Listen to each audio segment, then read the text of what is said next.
ಹರೇ ಕೃಷ್ಣ. ಎಲ್ಲರಿಗೂ ನಮಸ್ತೆ. ಆಹಾರ ಸುಧಾಗೆ ಸ್ವಾಗತ. ಇವತ್ತು ನಾನು ಸಬ್ಬಕ್ಕಿ ಪಾಯಸ ಮಾಡೋದು ಹೇಗೆ ಅಂತ ತೋರಿಸ್ತಾ ಇದ್ದೀನಿ.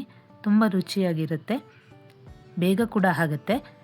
ದೇವರ ನೈವೇದ್ಯಕ್ಕೂ ಕೂಡ ನಾವು ಇದನ್ನು ಮಾಡ್ಕೋಬೋದು. ಯಾವ ರೀತಿ ಮಾಡೋದಂತ ನೋಡೋಣ. ಈ ಲೋಟದಲ್ಲಿ 1 ಲೋಟದಷ್ಟು ಸಬ್ಬಕ್ಕಿನ ನಾನು ತೊಗೊಂಡಿದ್ದೀನಿ. 2ರಿಂದ 3 ಸಲ ನೀರನ್ನ ಹಾಕಿ ಚೆನ್ನಾಗಿ ವಾಶ್ ಮಾಡಿಕೊಂಡು ಇವಾಗ ಇದನ್ನು 1 ಅವರ್ ನೆನೆಯೋದಕ್ಕೆ ಬಿಟ್ಬಿಡೋಣ. ನೋಡಿ, ಇವಾಗ 1 ಅವರ್ ಆಗಿದೆ. ಸಬ್ಬಕ್ಕಿ ಎಲ್ಲ ಚೆನ್ನಾಗಿ ನೆಂದಿರುತ್ತೆ. ಇವಾಗ ಇದನ್ನು ಈ ರೀತಿ ಸೋಸ್ಕೊಬಿಡೋಣ. ನೀರನ್ನೆಲ್ಲ ಚೆನ್ನಾಗಿ ಡ್ರೈನ್ ಮಾಡ್ಕೋಬೇಕು.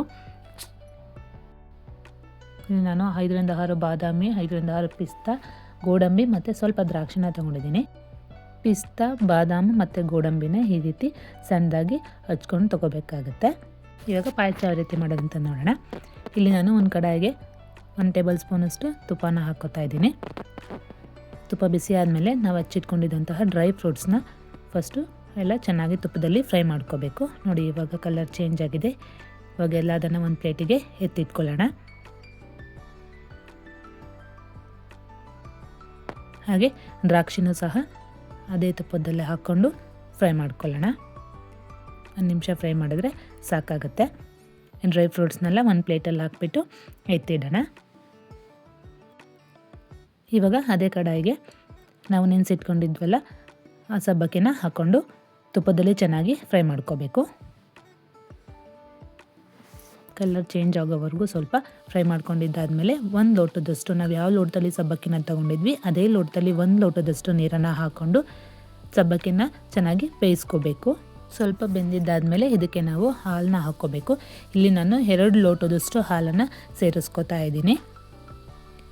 ನಾವು ಇದಕ್ಕೆಲ್ಲ ಅಳತೆ ಯಾವ ಲೋಟದಲ್ಲಿ ನಾವು ಸಬ್ಬಕ್ಕಿನ ತೊಗೊಂಡಿರ್ತೀವಿ ಅದೇ ಅಳತೆಯಲ್ಲೇ ನಾವೆಲ್ಲ ಇಂಗ್ರೀಡಿಯೆಂಟ್ಸ್ನೂ ಸಹ ಹಾಕ್ಕೊಂಡ್ರೆ ತುಂಬ ರುಚಿಯಾಗಿ ಬರುತ್ತೆ ಪಾಯಸ. ಇವಾಗ ಇದಕ್ಕೆ ನಾವು ಏಲಕ್ಕಿ ಪುಡಿನ ಸೇರಿಸ್ಕೊಂಡು ಎಲ್ಲ ಒಂದ್ಸಲಿ ಮಿಕ್ಸ್ ಮಾಡ್ಕೊಳ್ಳೋಣ.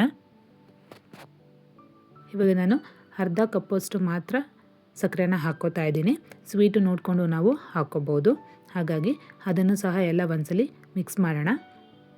ಮಿಕ್ಸ್ ಮಾಡಿ ಕುದಿಯೋದಕ್ಕೆ ಬಿಡೋಣ. ಕುದಿಬೇಕಾದ್ರೆ ಅದಕ್ಕೆ ನಾವು ಡ್ರೈ ಫ್ರೂಟ್ಸ್ನ ಕರೆದು ಇಟ್ಕೊಂಡಿದ್ವಲ್ಲ ಅದನ್ನು ಸೇರಿಸ್ಕೊಂಡು ಎಲ್ಲ ಮಿಕ್ಸ್ ಮಾಡ್ಕೊಳ್ಳೋಣ.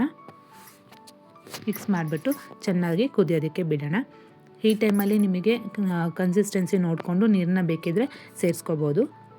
ಇಲ್ಲ ನಮಗೆ ಗಟ್ಟಿನೇ ಇರಲಿ ಅನ್ನೋದಾಗಿದ್ದರೆ ಈ ರೀತಿ ಮಾಡಿಕೊಂಡ್ರೆ ಸಾಕಾಗುತ್ತೆ. ಸ್ವಲ್ಪ ನೀರು ಸ್ವಲ್ಪ ಜಾಸ್ತಿ ಬೇಕು ಅಂತ ಅನಿಸಿದರೆ ಹಾಕ್ಕೊಂಡು ಸಹ ನೀವು ಮಾಡ್ಕೋಬೋದು. ಸಬ್ಬಕ್ಕಿ ಪಾಯಸ ರೆಡಿಯಾಗಿದೆ. ತುಂಬ ರುಚಿಯಾಗಿರುತ್ತೆ.